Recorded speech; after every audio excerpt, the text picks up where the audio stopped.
ከሚስቴ ጋር ከተለመደው የሩካቤ ስጋ አፈጻጸም ወጣ ባለ መልኩ እንፈጽማለን። ኃጢአት ነው ወይስ አይደለም የሚለውን ጥያቄ እንመልሳለን። አብራችሁኝ ቆዩ። ቅዱስ ጳውሎስ በዕብራውያን መልእክቱ እንደተናገረው ጋብቻ ክቡር መኝታውም ንጹሕ ነው ብሏል። ዕብራውያን ምዕራፍ 13 ቁጥር 4። የመጀመሪያው የጋብቻ ሕይወት በገነት እንደተጀመረ ዛሬም በቅድስት ቤተ ክርስቲያን ይፈጸማል። በቅድስት ቤተ ክርስቲያን ስርዓትና ሕግ ይመራል። ጋብቻ ብዙ ምስጢራትንና ምሳሌዎችን የያዘ ሲሆን የክርስቶስና የቅድስት ቤተ ክርስቲያን አንድነት ምሳሌ እንዲሁም የቃልና የሥጋ ተዋህዶ ምሳሌ ነው። ክርስቶስ የቅድስት ቤተ ክርስቲያን ራስ እንደሆነ ሁሉ ባልም የሚስት ራስ ነው። ቅድስት ቤተ ክርስቲያን የክርስቶስ አካል እንደሆነች ሁሉ ሚስትም የባል አካሉ ናት። መለኮትና ሥጋ በፍጹም ተዋህዶ አንድ ሆነው እንደሚኖሩ ሁሉ ባልና ሚስትም ሳይለያዩ አንድ ሆነው ይኖራሉ። የጋብቻ ዓላማ ዘርን ለመተካት ለመረዳት እና ከሥጋ ፍላጎት ለመጠበቅ ነው። የሥጋ ፍላጎትን ለማስታገስ እንዲሁም መተሳሰብና መተሳሰብ እንዲኖር ባለትዳሮች ቅዱስ የሆነ ሩካቤ ይፈጽማሉ። አትከላከሉ በተባለው መሰረት መከላከል በሌለበት መልኩ በመነጋገርና በመግባባት ይፈጸማል። አትከላከሉ ስለተባለ ግን ባልና ሚስት ከስርዓት የመውጣት መብት አላቸው ማለት አይደለም። ይህ ሩካቤ ስርዓቱን ጠብቆ ይከናወናል። የአፈጻጸም ስርዓት አለው። የሚፈጸምበት ወቅት አለው፣ ቦታም አለው። እንደ እንስሳት በቁም እንደ እንስሳት በአደባባይ እንደ እንስሳት ካለ ቦታው አይደረግም። ቅዱሳንን የሚወልድ አካል ክብር አለውና ለሰው ልጅ የተፈቀደው በተለይ ለኦርቶዶክሳዊ የተለመደው ሁላችን የምናውቀው መኝታ ላይ የሚደረገው ሩካቤ ስጋ ብቻ ነው። ከዚህ ውጭ ኦርቶዶክሳዊ የባልና የሚስት ግንኙነት የለም። የተከለከሉ የሩካቤ አይነቶች በኋላ በኩል የሚደረግ፣ በቁም የሚደረግ፣ በአፍ የሚደረግ ዋና ዋናዎቹ ናቸው። እንስሳት ተራክቧቸውን ቆመው ወይም የኋሊት ያደርጋሉ፣ ስሜት ብቻ ስላላቸው። የሰው ልጅ በአምሳለ እግዚአብሔር የተፈጠረ ክቡር ፍጥረት ነው።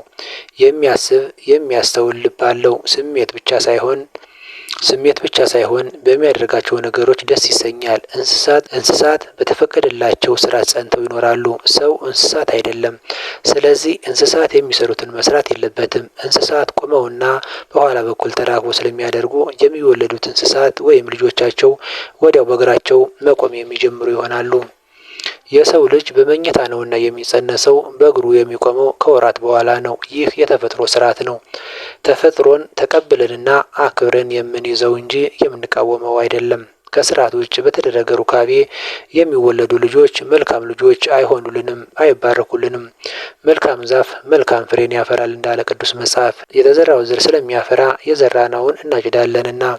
የቃየል ልጆች ራቁታቸውን እንደ ፈረስ ሲንጠላጠሉ የአቤል ልጆች አዩአቸው። እነሱም ሐሳብ አደረባቸውና ከከፍታቸው ወርደው አብረው ረከሱ እንዳለ መጽሐፍ።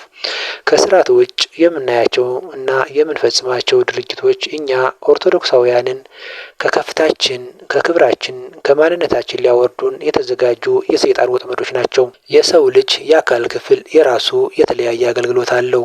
ያለ ተግባሩ ሊውል አይችልም። ጆሮ ሕያውና ዘላለማዊ ቃሉን ለመስማት ነው። አፍ ለመዘመርና ቅዱስ ሥጋውን ክቡር ደሙን ለመቀበል ነው። አፍንጫ የዕጣኑን መልካም መዓዛ ለማሽተት ነው። ከዚህ ውጭ ለሌላ አገልግሎት አልተፈጠሩም። ተፈጥሮን ካላከበር ነው ደግሞ እንጠፋለን። ከስርዓት ወጥተው የተቀጡ ሰዎችን ከመጽሐፍ ቅዱስ እንመልከት።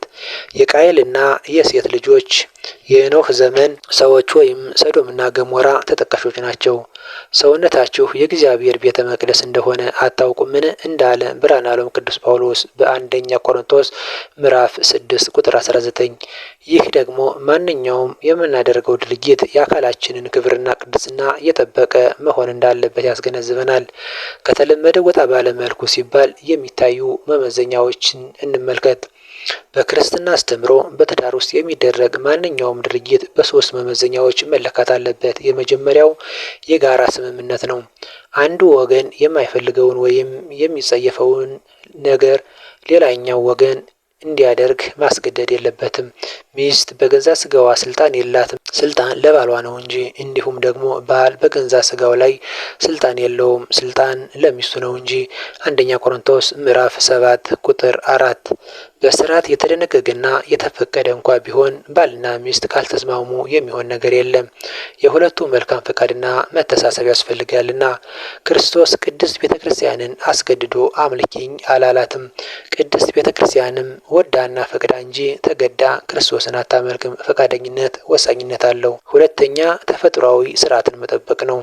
ቤተ ክርስቲያን ከተፈጥሮ ውጭ የሆኑ ግንኙነቶችን እንደ ኃጢአት ትቆጥራለች።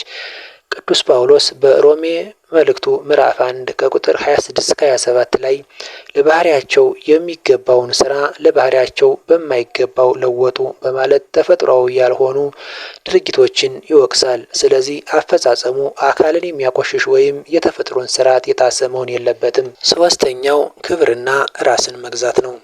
የጾታ ግንኙነት ዓላማው ፍቅርን ለመግለጽና ዘርን ለመተካት ነው። ድርጊቱ ክርስቲያናዊ ጨዋነትን እየጠበቀ እንጂ እንደ እንስሳት ያለ አእምሮ የሚመራ ፍትወትን ብቻ ማዕከል ያደረገ መሆን የለበትም። ኃጢአት የሚሆነው መቼ ነው የሚለውን በምናይበት ጊዜ የሚከተሉትን ሁኔታዎች ካሉ ድርጊቱ ወይም ተራክቦ ኃጢአት ሊሆን ይችላል።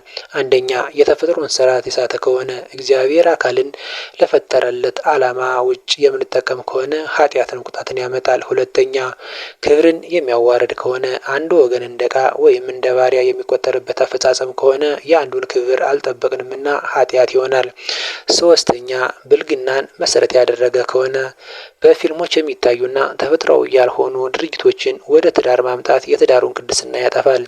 በትዳር ውስጥ ያለው ግንኙነት ፍቅርን፣ መከባበርንና ተፈጥሯዊ ስርዓትን የተከተለ እስከሆነ ድረስ ኃጢአት አይደለም። ነገር ግን ድርጊቱ ተፈጥሮን የጣሰና ሕሊና የሚረብሽ ከሆነ መታረም ይኖርበታል። ብልግናና ቅድስናን የሚያሳጣ ስለሆነ